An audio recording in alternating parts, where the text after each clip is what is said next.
Hello everybody and welcome back to my channel. My name is Cowboy Culturism and today we're going to be talking a little bit more about the KP-104. There's been a few things that have happened since I did my last video where I talk about my out-of-the-box impressions of this firearm, and a few things have changed in terms of the issues. I've gotten a little bit more enlightened as to what certain things could be. I've also had discussions with Kalashnikov USA, and I'm intending to return this firearm to Kalashnikov USA in order to be able to have my issues rectified. Something that you'll notice new about this firearm as compared to my other video is that it has this ST6 buffer tube that's skeletonized from JMac Customs and an SBA3 brace. The firearm does not come with these things. If you've not seen my other video, the other video just had, this displayed, and this is how you would get the firearm without the Bakelite mag, obviously, but just like this, with no buffer, no brace, no system like that. I added this. It's an aftermarket accessory, so please don't anticipate getting this in the mail if you decide to order a KP-104. If you've not seen my other video, I had 5 major issues with the firearm, and I'm going to try to remember them off the top of my head. First and foremost, the booster is loose. It doesn't have a retaining pin, and so that's an issue I need to have rectified by KUSA. The trigger was 50-50. It would sometimes reset, sometimes not. I'm hoping to get that rectified. The firearm came with a bunch of scratches and gouges into the gun, and so I'm hoping to have that rectified, as well as there was a paint issue, which I thought was maybe a heat treatment issue, so I thought it could potentially be dangerous. Hoping to have that rectified. And then also, the safety on this firearm was incorrect. Those were the 5 major issues with the firearm. And I want to go over today why a couple of them have changed. My perspective on them has changed. And I also want to talk about the RMA process with KUSA and what's going to happen when I send this gun back. I've got a little note list here because somebody on Reddit said something to the effect of my last video was like when you're trying to hit a page limit when you're doing an assignment for school, and I thought that was really funny. But I get the point, I get the criticism. I'll try to be as brief as possible, but I do want to be detailed and I do want to be specific, so I've got my notes here. Updates on issues. The trigger reset issue seems to have resolved itself, so I'll give you an example of this. This is an empty firearm, just so you recognize that. So it used to be that I would pull the trigger on this gun and I would rack it like that, and then the trigger would hang up and not reset. But as you just saw, it actually did reset. And it doesn't seem like I can get it to hang up and not reset anymore. So maybe there was just a burr or something, or it just needed to be worn in a little bit, but it doesn't seem like the trigger reset issue is an issue anymore, and I wanted to bring that to everybody's attention. It stinks that it came that way. I'm sorry that I gave everybody the impression that it was terrible out of the box or whatever, but it seems to have resolved itself. Again, I can't get it to not reset anymore. Every so often am I able to make it so it did what the video I previously uploaded. It does what it was doing in that video, but I can't get it to do it anymore, so I wanted to keep everybody updated on that. Another thing I want to talk about is that the finish, I described it as being gritty previously when I took it out of the box. I talked about how I kind of rectified that by putting some oil on the areas which were gritty and rubbing it in with a cloth very thoroughly, and it seems to have smoothed it out. I described the issue as potentially being a heat treatment thing. Now, I'm no metallurgist and I'm no firearms manufacturer, and also I'm not an employee at Kalashnikov USA, so I can't point definitively to it being a heat treatment issue. But if it was a heat treatment issue, everybody I think would understand why I was concerned about that. If the exterior of the gun has been treated poorly in the heat treatment process, that could make the metals brittle, and that could make it so that this firearm is potentially dangerous to shoot. But I don't think it's a heat treatment issue anymore. I think it was just there's something wrong with either the storage of this firearm in Florida by KUSA, or that the paint was done poorly. The grittiness seems to have dissipated over the rest of the firearm, but I did leave a spot for KUSA to personally inspect along this ridge right here. It's still gritty. It's also gritty at the back of the dust cover still. I have not changed those 2 areas, but the rest of the firearm has been oiled on the exterior, so the grittiness seems to have dissipated, and I don't think it's a heat treatment issue. So I don't think this firearm is dangerous to shoot. I hope people understand why I think that the heat treatment issue would kind of make me a little bit skittish to use this firearm, but I don't think it's that anymore, and so I'm not skittish to use it. I just think the paint was done poorly. So I want to talk about the safety. I had went on for quite a while on my last video about it, and looking into this safety in particular and other people that got their KP-104, it turns out that this safety in particular, the one with the bolt hold open cut, is actually a safety from the KS-12 shotgun that Kalashnikov USA sells. I had gotten in contact with the customer service team at Kalashnikov USA, and it appears that the reason that they added this particular safety to this gun was that their supplier had run out of the stamped standard AK-100 type safeties that they put on these guns, and they needed to ship it with one safety. So they put the KS-12 safeties in there, and for the record, the safety does do its job. I can't pull the trigger at this moment. If I slide the safety down, I can pull the trigger, I can drop the hammer. So the safety does its job.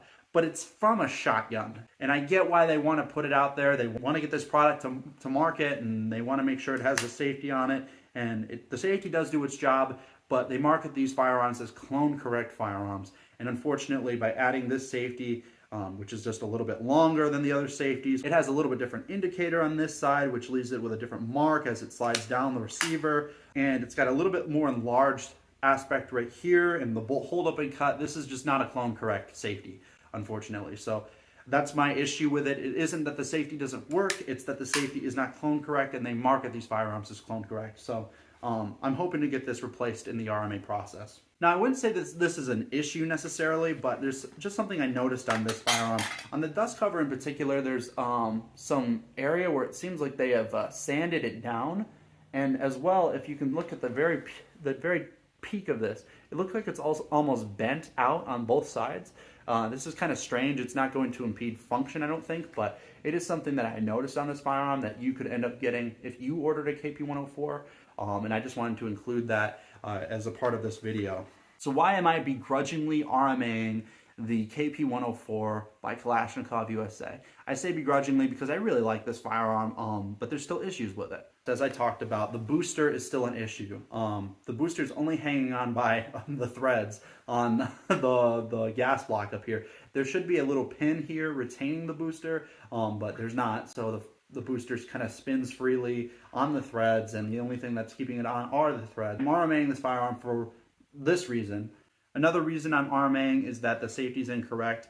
If they're going to ship the clone correct firearm with a KS-12 safety, I just think that's just disingenuous, and I think that they should either ship it with the standard safety that they imply is going to come on the firearm, or they should ship it with an enhanced safety if they ran out of the original stamped ones like they said they had. Think of the marketing opportunities. Kalashnikov USA ran out of the stamped safeties, and they actually sent me one of their enhanced ones, which is $61.99 on their website, and isn't that so cool of them? Instead, they sent a KS-12 safety with a bolt hold open lock, which even though the safety still works, it's not clone correct. And if they want to do clone correct, they can't ship it with this. If they're going to ship something that's, different, they should ship something that's better than this.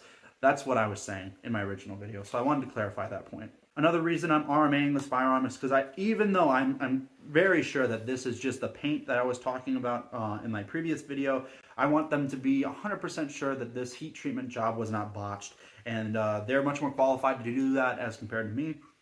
And so I'm hoping that they're going to double check everything and make sure that there's not any heat treatment problems on this gun. I do not want it to explode in my face because the parts are brittle because they've been heat treated too long. And the last thing, I'm hoping that they will just go through and just repaint this thing. It's got scratches and gouges in it that I've described in my first video. I don't think those should be there, not on a brand new firearm, and unfortunately they are very prevalent on this gun.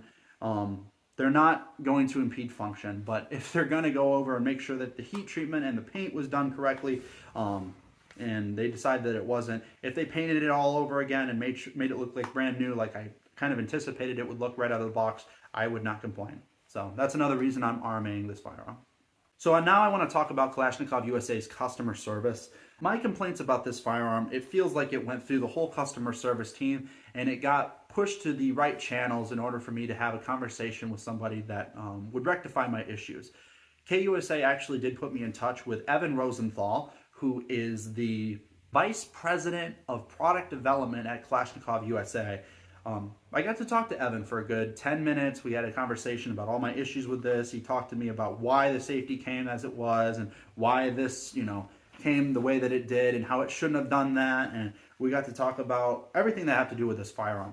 Kalashnikov USA seems like they want to make all the issues and all the concerns that I have with this firearm just not be the case. They want to take care of all the issues, and they want to alleviate all my concerns, and they want to make it right with the customer, and I really respect that. Without me requesting it, I got to talk to the Vice President of Product Development to talk about my issues, and he wants to make it right, and he's going to send me even a free shirt. How cool is that? And I do understand that with a new product like this comes issues. I don't think that every single product they put out the door is going to be perfect. That's not something that I'm under the impression of, but I am under the impression that this particular product and the way that it is was rushed.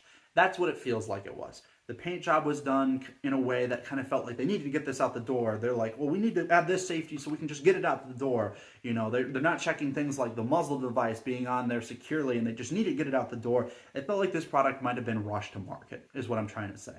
But I was able to have this conversation with Evan, and I was able to say that, you know, I don't appreciate this. I hope that RMAs aren't coming in like crazy, because you guys seem like a great company and you guys seem like good people and you want to make it right for me, and I respect that. But I just don't feel like this product took the time that it needed to take in order to get out the door.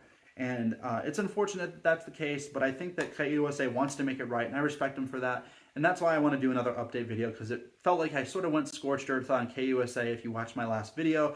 And I don't hate KUSA, and I don't hate their product. And this here is going to be a fantastic product once it has the issues resolved. And I'm very excited to shoot it. I'm very excited to, you know, to run it. But I just think that the product might have been rushed. So please come to your conclusions as to what I said about the things in this video. KUSA does want to take care of their customers. Evan Rosenthal, in the phone call that we had, he said that, you know, this thing's got a lifetime warranty, so, you know, feel free to send it back and they're going to take care of you. And, you know, that's something he said to me. I have it word for word, you know, that this has a lifetime warranty. Yeah, KUSA wants to take care of you. If you have issues with your product, please don't hesitate to reach out to them. They seem like really good people. They want to make it right for the consumer. They don't seem like they're the type of company to make firearms with tons of issues like other companies, but unfortunately, I think I just grabbed a lemon here. I think that just is what this is, and I hope other people aren't having the same issues as me, but I want you to know that KUSA is not making poor quality products. They might be rushing them out the door is all. And that's to be expected with a product they're excited about and a product there's a lot of demand for, but draw your own conclusions about this. I want you to understand that I don't hate KUSA, and I do intend to use this product, and I'm not sending it back for a refund. I'm sending it back to be repaired. They just might be rushing these things out the door is all, and so I just want you to be aware that that could be how your product ends up. But thank you for watching this video. I hope you've learned something. I hope you feel like I'm being a reasonable person. Yeah, but I'm very excited to make this product everything that it's supposed to be, and I'm very excited to have this particular thing working in an operable order and making sure that everything's taken care of, and working with KUSA again, because it seems like they're great people, and I want to make sure that everything is taken care of when it comes to the specifics on this gun. But you know how it is. Sometimes things just come to market too fast, and I think that's just the case with this thing. So thank you for watching. I'll see ya. Till then, this has been Cowboy Culturism. Thanks.